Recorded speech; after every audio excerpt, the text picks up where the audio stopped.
Hola queridos estudiantes, bienvenidos a un video más de Físico-Química. En este video veremos lo que son los conceptos de procesos y ciclos termodinámicos, principalmente en reacciones químicas, ya que estamos en el curso de Físico-Química. Un proceso termodinámico es cuando un sistema sufre un cambio en sus propiedades, por ejemplo en su volumen, en su presión, en su temperatura, etc., y pasa de un estado de equilibrio a otro. Por ejemplo, si tenemos una reacción en la cual se está produciendo CO2 en forma gaseosa y este CO2 se va depositando en un globo, este globo va a ir aumentando su presión, desde presión 1 hasta presión 2. Y también su volumen, desde volumen 1 hasta volumen 2. Entonces, el punto 1 sería el punto inicial de nuestro proceso y el punto 2 sería el punto final. Y esto nos daría como representación en la gráfica una línea recta que va de forma ascendente. Cuando una de las variables termodinámicas permanece constante, los procesos tienen cierto nombre característico. Por ejemplo, los procesos isobáricos, los procesos isocóricos, los isotérmicos o los adiabáticos. A continuación veremos uno por uno. Los procesos isobáricos se llevan a cabo a presión constante. En una gráfica presión contra volumen, cuando se lleva a cabo la expansión de un gas a presión constante, este proceso se va a caracterizar por una línea horizontal, en el cual el punto 1 estará en un volumen menor que el punto 2. Y la presión será constante, por lo tanto, no se va a hablar de una presión 1 o presión 2, sino de una presión del sistema. Un ejemplo de un proceso isobárico sería una reacción de formación de algún gas y que esta reacción se encuentre abierta al medio ambiente. Entonces, mientras se va formando el gas, este se irá expandiendo y aumentando su volumen, pero la presión permanecerá constante, ya que será la presión atmosférica. Estos procesos son uno de los más comunes, ya que se llevan a cabo en condiciones normales de presión. Esto es, puede ser en un laboratorio o en una compañía en la cual se está generando algún proceso en la que sus productos secundarios son gases. Por ejemplo, el CO2, el amoníaco, el hidrógeno, etc. Esta otra gráfica representa un proceso isobárico, pero en este caso es debido a la compresión de un gas. Entonces podemos ver cómo el punto 1 se encuentra a un volumen mayor que el punto 2. Esto es porque el volumen va disminuyendo conforme va pasando la reacción. En este caso podría ser cuando hacemos reaccionar un gas y se forma un líquido. Los procesos isocóricos son aquellos que se efectúan a volumen constante. En una gráfica presión contra volumen veremos una línea vertical. Esta línea vertical representa que el volumen no cambia, por lo que no hablaremos de un volumen 1 o de un volumen 2, sino de un volumen del sistema. Lo que sí cambia es la presión, que puede ir de presión menor 1 a presión mayor 2 o viceversa. Todo depende de que si la presión está aumentando o disminuyendo en nuestro sistema. Generalmente estos procesos se llevan a cabo cuando los reactores se encuentran sellados y no hay un escape de los gases. Y estos gases que se van formando comienzan a generar una presión dentro de nuestro sistema. También podría ser cuando tenemos nuestro reactor sellado y se va introduciendo un gas inerte para generar una presión mayor a la del sistema. Los procesos isotérmicos se efectúan a temperatura constante y en una gráfica presión contra volumen se representarán por una línea curva que va desde un punto 1 hasta un punto 2.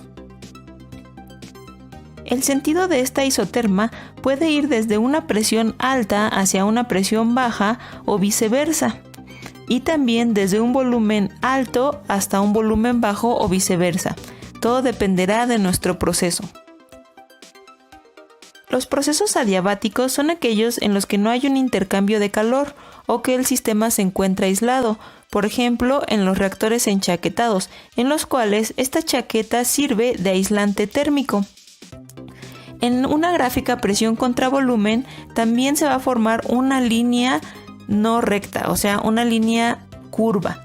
que puede ir desde una presión mayor hacia una presión menor o viceversa, también desde un volumen mayor hacia un volumen menor o viceversa. Esto va a depender del proceso que se esté llevando a cabo. En todas las gráficas que acabamos de mencionar de los procesos, el área bajo la curva va a representar al trabajo. Esto lo veremos más a detalle en el siguiente video, donde hablaremos de la primera ley de la termodinámica. Para finalizar, vamos a definir lo que es un ciclo termodinámico. Los ciclos termodinámicos están formados por dos o más procesos y están caracterizados en que su punto final y el punto inicial es el mismo punto o tiene el mismo valor de presión y volumen. Por ejemplo, este ciclo comienza en el proceso que va desde el punto 1 hasta el punto 2, en donde la presión disminuye y el volumen aumenta. Posteriormente, el segundo proceso que forma este ciclo o que cierra este ciclo va del punto 2 al punto 1, o sea que el punto inicial en este caso sería el punto 2, con un volumen mayor que va a ir disminuyendo hasta el punto 1 y la presión va a ir aumentando. Algunos de los ciclos termodinámicos más conocidos son el ciclo de Carnot, el ciclo de Otto, el ciclo de Brayton o el ciclo de Rankine, entre otros.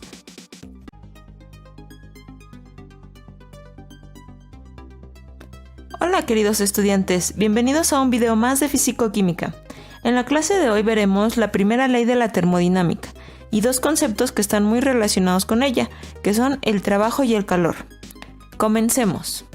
El trabajo se define como fuerza por distancia y por lo tanto será la cantidad de energía transferida de un sistema a otro mediante una fuerza cuando se produce un desplazamiento. En fisicoquímica nos interesan mucho los gases, ya que estos se pueden producir en una reacción química o también pueden reaccionar y producir otros compuestos. Por lo tanto, vamos a investigar el trabajo que se realiza cuando los gases se expanden o se comprimen. Veamos el siguiente ejemplo, que es de la expansión de un gas que se encuentra dentro de un pistón. El trabajo para levantar el pistón desde H1 hasta H2 será el siguiente. Entonces, trabajo es igual a menos fuerza por distancia. El trabajo lo vamos a simbolizar como una W, ya que representa a la palabra work, que es trabajo en inglés. Y la fuerza sabemos que es igual a la masa por la aceleración.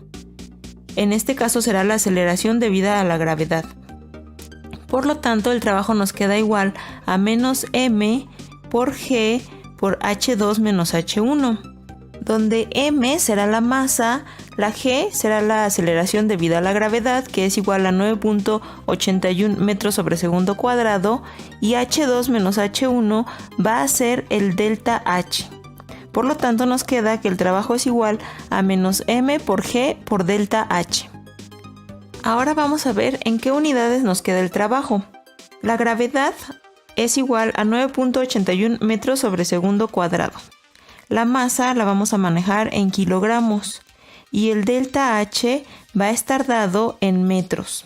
Por lo tanto, nos quedaría que menos kilogramos por metro sobre segundo al cuadrado por metro, esto va a ser igual a kilogramo metro cuadrado sobre segundo cuadrado.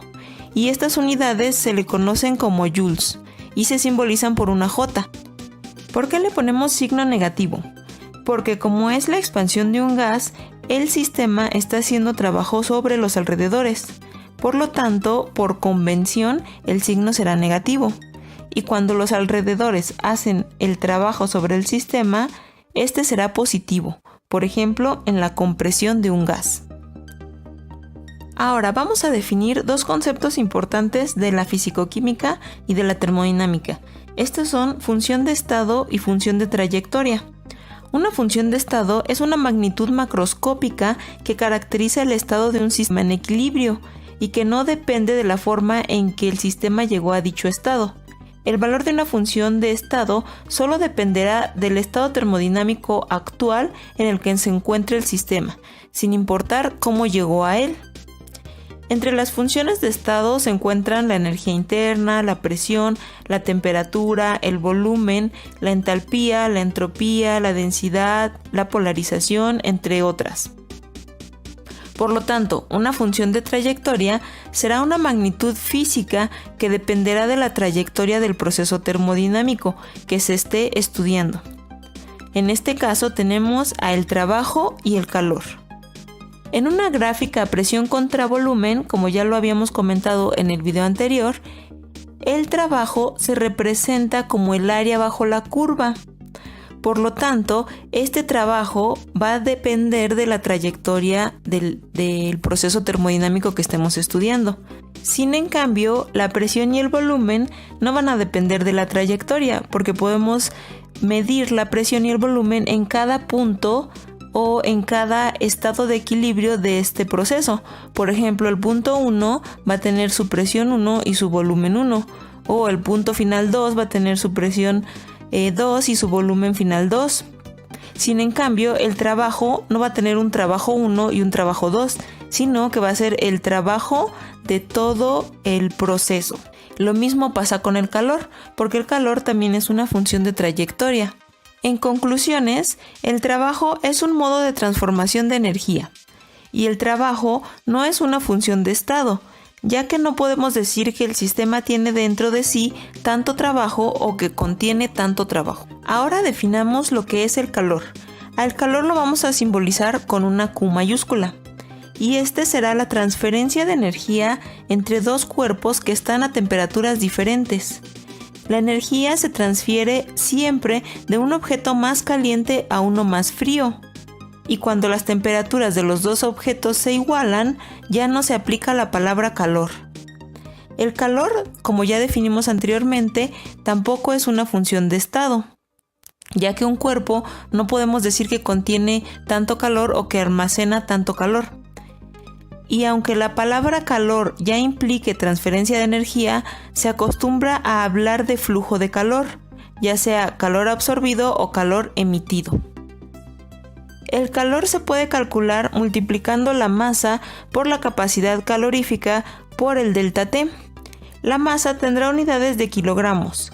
La capacidad calorífica tendrá unidades de calorías sobre kilogramo grado centígrado. Y el delta T tendrá unidades de grados centígrados. Por lo tanto, el calor, sus unidades serán las calorías. Recalquemos que el calor tampoco es una función de estado, al igual que el trabajo. Las dos son medidas de transferencia de energía y los cambios de estas propiedades dependerán de la trayectoria del proceso. A menudo en el habla coloquial se usan expresiones como cantidad de calor de un cuerpo o ganancia de calor, y se hace porque no produce ningún malentendido y quizás porque no hay ninguna alternativa técnica que sea tan intuitiva, pero en un sentido técnico estas definiciones son incorrectas. El calor, visto desde la física, no se tiene. El calor es una transferencia. Lo que tiene un cuerpo es la energía térmica. Si se considera el cuerpo como un sistema termodinámico, la energía total del sistema tiene dos formas, una macroscópica y una microscópica. La energía macroscópica es la que tiene el sistema con referencia a un origen exterior, como la energía cinética y la energía potencial. La microscópica es su grado de actividad molecular, que es independiente del sistema de referencia externo, y es lo que se conoce como energía interna del sistema, y se representa por una U mayúscula. Existen convenciones sobre los signos referentes al trabajo y al calor. Como ya vimos, el trabajo que se realiza sobre el sistema será positivo, y el trabajo que se realiza contra el ambiente o que el sistema realiza hacia los alrededores será negativo. Y a su vez, cuando el sistema absorbe calor, este va a ser positivo, y cuando el sistema libera el calor, este será negativo. En otras palabras, si el trabajo entra, será positivo. Si el calor entra, será positivo. Si el trabajo sale, será negativo. Y si el calor sale, será negativo. La primera ley de la termodinámica establece que la energía se puede convertir de una forma a otra, pero no se puede crear ni destruir. Por lo tanto, la energía total del universo es constante. Esto quiere decir que la energía del universo va a ser igual a la energía del sistema más la energía de los alrededores. y los cambios de energía serán igual a delta E del universo será igual a delta E del sistema más delta E de los alrededores, y esta será igual a 0 porque es constante. Por lo tanto, delta E del sistema es igual a menos delta E de los alrededores. Esto despejando la ecuación anterior. Esto quiere decir que la energía ganada en un lugar se tiene que perder en otro. En fisicoquímica nos interesan los cambios asociados al sistema. La energía asociada al sistema, que es una función de estado, dependerá de la presión, del volumen y de la temperatura, que son funciones de estado. Y entonces quedamos que la energía total va a ser igual a la energía cinética más la energía potencial más U, donde U representa a la energía interna. Esto es la energía de traslación, de rotación, de vibración, la energía nuclear y las interacciones moleculares. Como en la mayoría de los sistemas, que en este caso son reacciones químicas, están en reposo y no existen campos eléctricos y magnéticos, podemos suponer que la energía cinética y la energía potencial serán igual a 0. Entonces consideraremos que la energía total de nuestro sistema será igual a la energía interna, y su cambio, o delta U, va a ser igual a U2 menos U1, donde U2 será la energía interna en el estado final y U1 será la energía interna en el estado inicial. Y la energía interna será igual a la suma del calor absorbido o liberado por el sistema más el trabajo.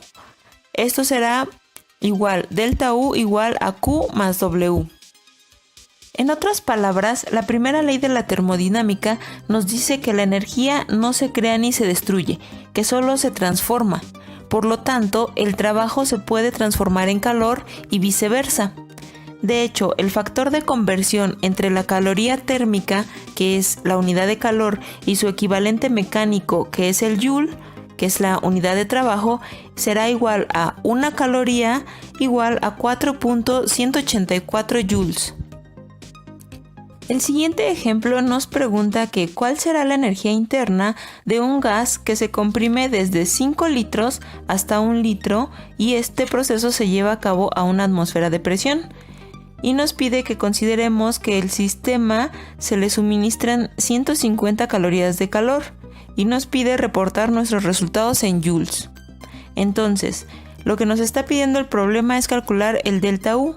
Nos da de dato el volumen 1, que es igual a 5 litros, el volumen 2, que es igual a 1 litro, y la presión a una atmósfera. Por lo tanto, este es un proceso isobárico o a presión constante. También nos da de dato calor igual a 150 calorías. Entonces, como nos pide reportar los resultados en joules, tenemos que transformar las calorías a joules. Y sabemos que una caloría son 4.184 joules. Haciendo la conversión, nos queda que el calor que nos están dando equivale a 627.6 joules. Ahora bien, para calcular la energía interna, según la primera ley, tenemos que es la sumatoria del calor más el trabajo. Por lo tanto, tenemos que calcular el trabajo. Quedamos que en una gráfica presión contra volumen, el área bajo la curva es igual al trabajo. Así que por el momento vamos a calcular el trabajo de esta forma. Si dibujamos nuestro proceso en esta gráfica, vemos que el punto 1 se encuentra en 5 litros y una atmósfera de presión, y el punto 2 o punto final se encuentra a 1 litro y una atmósfera de presión. Por lo tanto, nuestro proceso representa una línea recta, y el área bajo la curva representa un rectángulo. Entonces, esta área se puede calcular multiplicando la base por la altura, que sería en este caso toda el área verde. La base equivale a 4 litros, porque va desde 1 litro hasta 5 litros. Y la altura equivale a una atmósfera. Por lo tanto, si multiplicamos 4 litros por una atmósfera, nos queda igual a 4 atmósferas por litro, que esta también es una unidad de energía. Y su conversión a joules equivale a una atmósfera por litro va a ser igual a 101.3 joules. Ahora, si convertimos esos 4 atmósferas por litro a joules, nos queda que 4 por 101.3 joules será igual a 405.2 joules. Ahora sí, ya podemos calcular la energía interna, y esta será igual a la sumatoria del calor, que son 627.6 joules más 405.2 joules, que equivalen al trabajo, y esto nos da un total de 1032.8 joules. Con esto queda resuelto nuestro problema. Entonces tenemos aquí el barquito. Este es un barquito comercial, o sea, es un barquito que por Amazon usted puede entrar y ve que lo venden. Esas son las partes que tiene el barquito. Dice que tiene la parte de la caldera visto desde la parte de arriba, la caldera vista desde arriba, desde el lado, y el barquito visto también desde arriba. Tiene como partes elementales la caldera. Aquí la representan de esta forma. Voy a tratar de señalarla. Aquí está la caldera. También la vemos aquí. ¿Sí? No se ve acá, está por dentro del barquito. ¿Ya? Esa caldera, algunos estudiantes la han hecho con lata de gaseosa o de cerveza. Hacen la forma rectangular.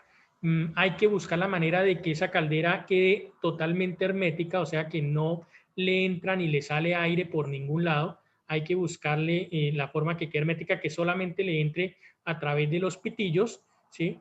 Porque si no le buscamos de esa manera hermética, entonces nunca va a alcanzar la presión suficiente para que el barquito funcione. ¿Listo? Las toberas, aquí en el caso de este barquito de vapor, las toberas van por dentro del barco. En algunos diseños va por fuera del barco.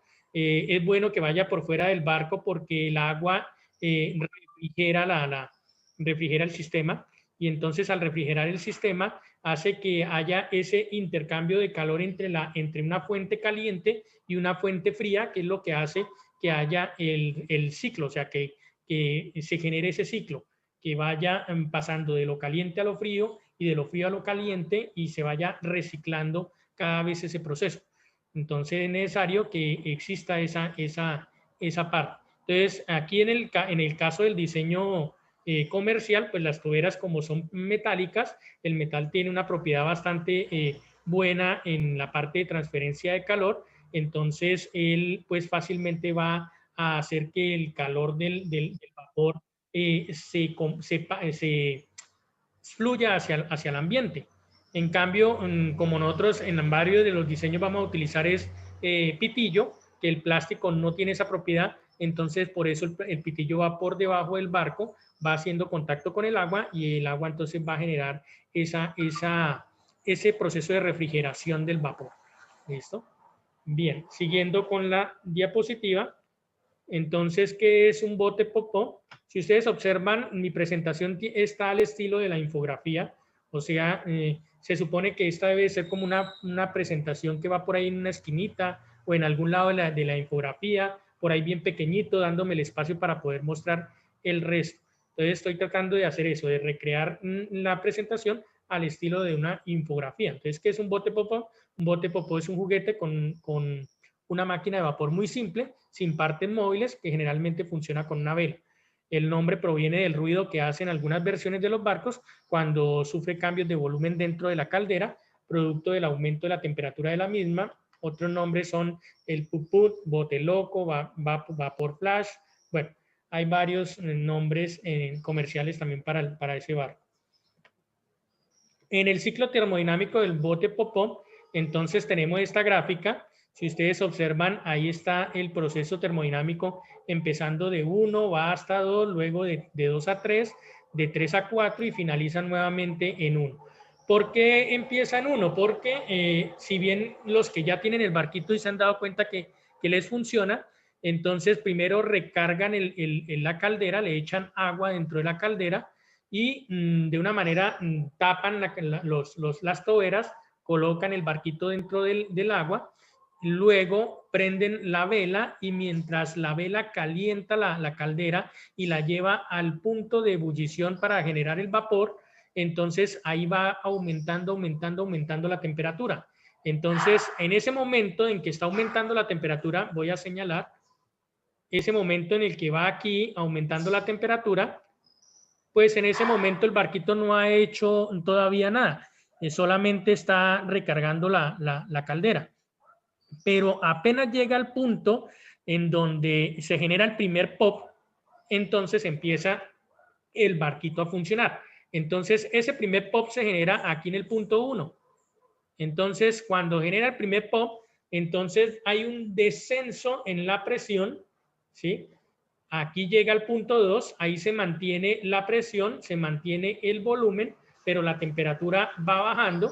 Aquí en ese momento hay un descenso también de temperatura. Si ustedes observan, aquí a este lado hay un termómetro. En el termómetro no hay valores numéricos de la temperatura, pero sí hay unos colores. El color azul es menor temperatura y el color rojo es mayor temperatura. O sea que en el punto 1 adquirió el máximo de temperatura el barquito Pop-Pop, mientras que cuando llega al punto 3 ha bajado a un mínimo de temperatura. No significa que llegó a la temperatura ambiente, significa es que llegó al mínimo que vendría a ser 100 grados centígrados, que es el punto en donde el agua se convierte en estado líquido a estado gaseoso. Entonces, ahí en ese punto de los 100 grados centígrados es cuando él otra vez vuelve ahí y otra vez aumenta su temperatura. Entonces, empieza nuevamente el aumento de temperatura hasta llegar al punto 4. Ahí significa que el volumen el volumen del gas, en este caso vapor, descendió, va aumentando su temperatura, luego vuelve y aumenta la presión hasta llegar otra vez a la temperatura ideal. En esa temperatura ideal máxima, otra vez se genera otro pop y otra vez recicla o vuelve a hacer el ciclo. ¿Listo? Entonces dice aquí, en este ciclo termodinámico, el fluido vapor de agua evoluciona realizando dos transformaciones isotérmicas. ¿Cuáles son las transformaciones isotérmicas? Las isotérmicas son la que va desde el 1 hasta el 2 y la que va desde el 3 hasta el 4. Son las dos variaciones isotérmicas, que significa que ahí en esos momentos la temperatura se ha mantenido constante. En cambio, entre 4 y 1 la temperatura fue aumentando y entre 2 y 3 la temperatura fue descendiendo. ¿Listo? Entonces, ahí tenemos que esas variaciones no son isotérmicas, pero sí son isovolumétricas. ¿Qué significa isovolumétricas o isocóricas? Que su volumen se mantiene constante. Entonces, entre 4 y 1, el volumen no cambió. Si yo le coloco acá una línea, entonces el volumen acá no cambia, siempre es el mismo. Lo mismo va a pasar aquí que entre 2 y 3, el volumen no cambia. El volumen se mantiene constante. ¿Listo? Esa es la variación isovolumétrica que se habla ahí del proceso termodinámico en el barquito Pop-Pop. Les recuerdo, estoy explicando, es ese tipo de barquito, el barquito Pop-Pop, no es el barquito digamos, de tubo circular, ¿sí? Sino es el barquito que viene con la caldera plana. ¿Listo? Eso. Entonces, eso para tener en cuenta. El barquito con la caldera en forma de tubo, en forma espiralado, tiene otro ciclo térmico totalmente distinto. Aquí voy a explicar entonces el ciclo térmico paso a paso. Entonces viene el primero, se coloca la vela, aquí el agua va adquiriendo temperatura hasta que empieza a generarse el vapor. Entonces aquí se explica en la gráfica que va desde 4 hasta 1, aumentando su temperatura hasta que llega al punto 1, que es el máximo de temperatura, y se generó el vapor, ¿sí? O sea, antes de llegar al punto 1 ya ha adquirido cierta temperatura. Ahí en ese momento en el que adquiere esa temperatura. Bien, entonces aquí en esta parte ya viene el primer popón, o sea, el primer pop del barquito a vapor. ¿Dónde está ese pop? En el siguiente proceso, no aquí en el isocórico, en donde el volumen se mantiene constante. De por sí, ese primer pop lo escucha uno, es porque la caldera aumenta o disminuye su tamaño. Puede ser que se comprima o que aumente. Ese es el ruido que hace. O sea, si él llega a moverse, o sea, si usted lo observa, va a darse cuenta que la caldera como que se infla y luego se desinfla. Se infla, se desinfla. Cada vez que hace ese de inflar y desinflar, es el sonido emitido en forma de pop. Entonces, cuando se infla hace pop, cuando se desinfla vuelve y hace pop. ¿En qué momento entonces hizo el pop? En el siguiente proceso. Entonces, vamos a colocar el siguiente proceso. Entonces, aquí llega, el proceso empieza a descender la temperatura, o sea, desciende la temperatura porque el volumen también empezó a aumentar exageradamente. Entonces, ¿quién es el que aumenta el volumen? El gas. En este caso, el vapor de agua. Él aumentó exageradamente su tamaño. Entonces, como él aumenta exageradamente su tamaño, busca por dónde salir. Aquí en la parte de acá en el dibujo, voy a mostrarles. Aquí en esa parte de acá está la boca del pitillo. Entonces él encuentra que por la boca del pitillo puede salir. Entonces sale por acá, va a tratar de salir hacia el agua, pero cuando llega a la zona de baja temperatura, esta zona de aquí, su temperatura cae. ¿Cuántos grados cae? Ya le habíamos dicho en la explicación anterior, eso está por el orden de 1 grado centígrado. O sea que aumenta, voy a colocar un ejemplo, llegó a 100 grados centígrados, se convirtió en vapor, aumentó de 100 a 1 grado centígrado, hubo el primer pop y luego descendió de 101 grados centígrados a 100 grados centígrados. O sea que es muy pequeña la variación de temperatura. Luego entonces la refrigeración que sucede aquí en esta parte es bastante instantánea. El vapor trata de ir hacia afuera, pero llega a la parte fría, se enfría muy rápido, se condensa, pierde volumen de manera exagerada, entonces entra el agua y mientras entra el agua se genera el otro ciclo. Entonces vamos a colocar acá. Aquí estamos hablando de una expansión isoterma, o sea, manteniendo la temperatura constante. Voy a ir al siguiente ciclo. En el siguiente ciclo dice enfriamiento isocórico, o sea, volumen constante. Entonces, ahí es cuando en ese momento la baja temperatura del agua ocasiona el enfriamiento de este volumen de vapor. Voy a volver a señalar.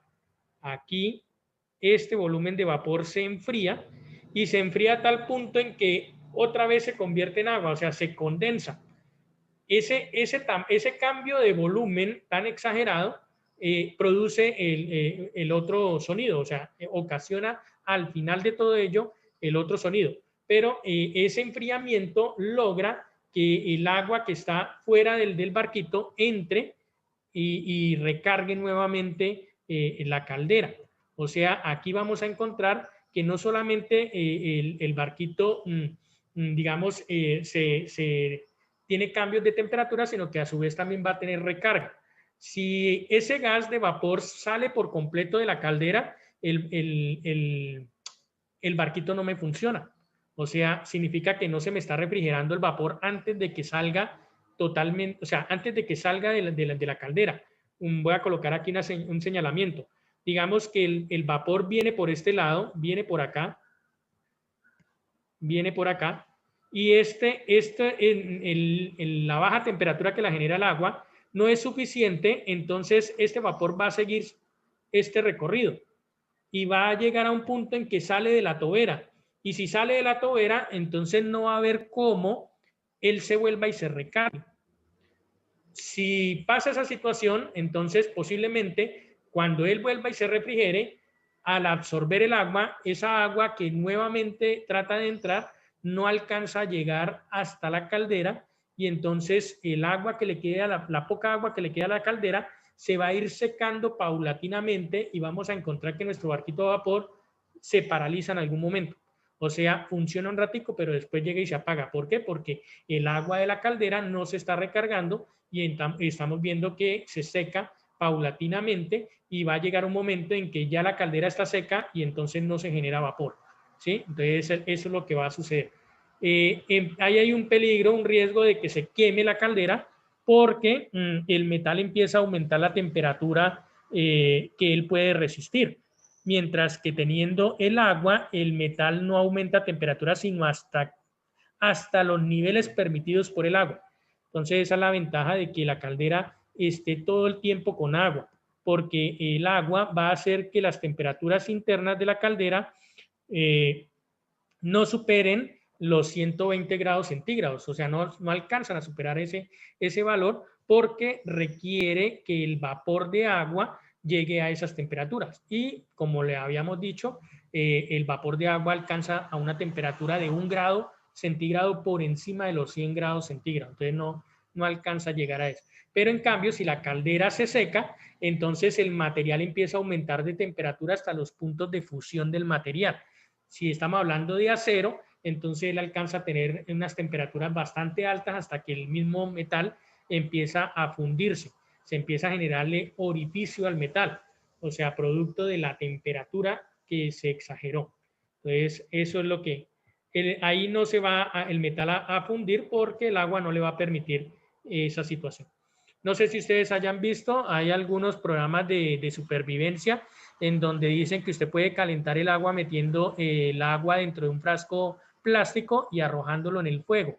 Y entonces el agua hierve dentro del plástico sin quemarse la botella.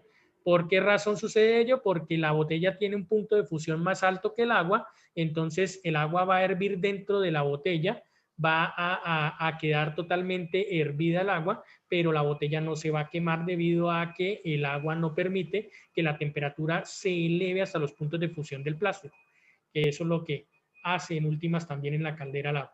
Aquí tenemos entonces la última, una parte ya casi finalizando el proceso, la compresión isotérmica, entonces va hasta el punto, del punto 3 al punto 4, entonces ahí se genera en el punto 3 el pop, el segundo pop, ya habíamos hablado del primero que fue cuando se expandió el gas, en ese proceso de expansión él trata de salir, cuando él trata de salir chupa las paredes de la caldera y entonces se comprime la caldera y por eso produce el primer sonido. En el caso acá, el enfriamiento hace que el volumen del gas disminuya, entonces el agua trata de entrar, se restablece la forma de la caldera y ahí emite el segundo pop. ¿Listo? Las temperaturas entonces ahí en ese proceso se mantienen constante todo el tiempo. Y luego, después de ese segundo pop, viene el proceso entre 4 y 1, que es nuevamente ir aumentando la temperatura hasta que este emita el siguiente pop y continúe nuevamente el ciclo. Para el análisis energético, entonces necesitamos conocer la distancia recorrida, se les digo en la guía, que eran 50 centímetros.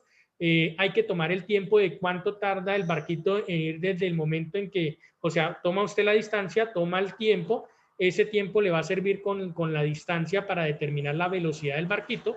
Aquí hay un procedimiento matemático en donde yo digo que el barquito me tardó 2.5 segundos en recorrer los 50 centímetros, hago el procedimiento matemático y encuentro que la velocidad del barquito es 0.2 metros sobre segundo. ¿Para qué determino esa velocidad? Pues para determinar su energía cinética. ¿Listo? Entonces luego con esa velocidad, con la masa del barquito, entonces ahí sí ya nos tocaría de pronto decirle al papá que lleve el barquito a donde digamos a la tienda del vecino, donde él tenga una gramera, pone el barquito, mide cuántos gramos tiene el barquito y a partir de esos gramos entonces esa sería la masa del barquito. Ya con la caldera, o sea, con la caldera y la vela, porque la vela pues obviamente hace parte del barco cuando él está en funcionamiento. Entonces hay que pesarlo con todo y la vela. ¿Listo? Tanto la caldera, la vela y el barquito debe estar todo pesado para determinar esa masa. Con esa información, y si ustedes observan aquí en el dibujo, la altura es 0 metros en todo momento, o sea, el barquito no sube, él siempre se mantiene a la misma altura, entonces no va a tener energía potencial gravitatoria, solo energía cinética. En el cálculo de la energía mecánica total, entonces vamos a encontrar que por el hecho de que la altura siempre es la misma, no cambia su altura, entonces tenemos que su altura va a ser 0 metros, no va a haber ningún cambio, luego no hay energía potencial gravitatoria en el barquito, solo hay energía cinética. Entonces determinamos con estos 0.2 metros sobre segundo la energía cinética y ahí tenemos que esa vendría a ser la energía mecánica total.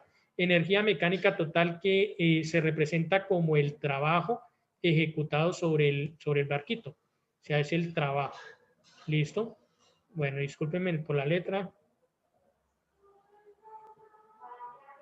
trabajo. ¿Listo? Entonces, ese viene siendo el trabajo que se ejecuta sobre el barquito. Hacemos uso de ese trabajo para determinar entonces qué temperaturas alcanzan dentro de la caldera. ¿Listo? Pasamos a la siguiente diapositiva. Entonces tenemos que la primera ley de la termodinámica relaciona el trabajo y el calor transferido, intercambiado, ¿sí?, en un sistema a través de una nueva variable termodinámica llamada energía interna. Ahí en el caso, por lo menos del barquito, la vela va a mantener esa energía interna constante para que el barquito funcione todo el tiempo.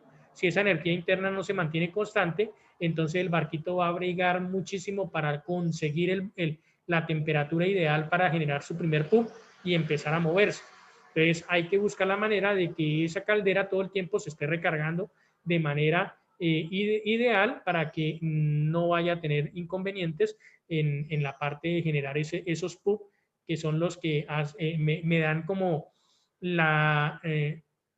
o sea, me dicen que en realidad mi barquito me está funcionando como debe ser. Eso. Luego, entonces, con esa energía mecánica total, la paso de Joule a calorías a través del equivalente. Ese equivalente nosotros lo manejamos en clase. Dice que una caloría es igual a 4,186 Joule.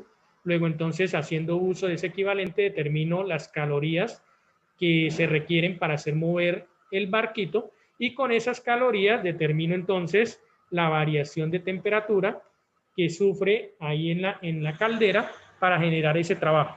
Entonces utilizo el concepto de calor, despejo la variación de temperatura. Para ello necesito la masa de vapor.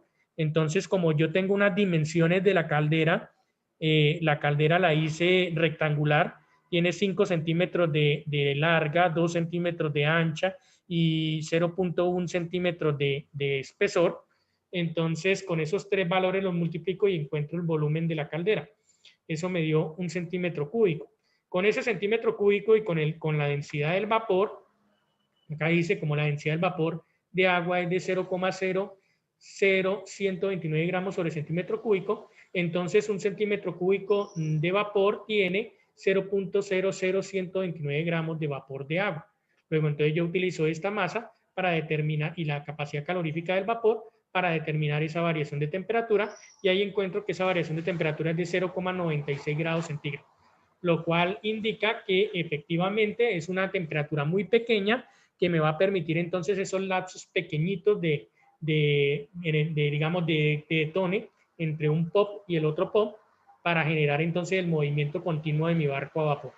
Esto quiere decir que una vez el agua alcanza la temperatura de vaporización, o sea, los 100 grados centígrados, esa temperatura va a fluctuar entre los 100 y los 101 grados centígrados, o sea, 100,96 grados centígrados, o sea, casi 101 grados, y ahí entonces produce el movimiento del barco a vapor. ¿Listo? Bien.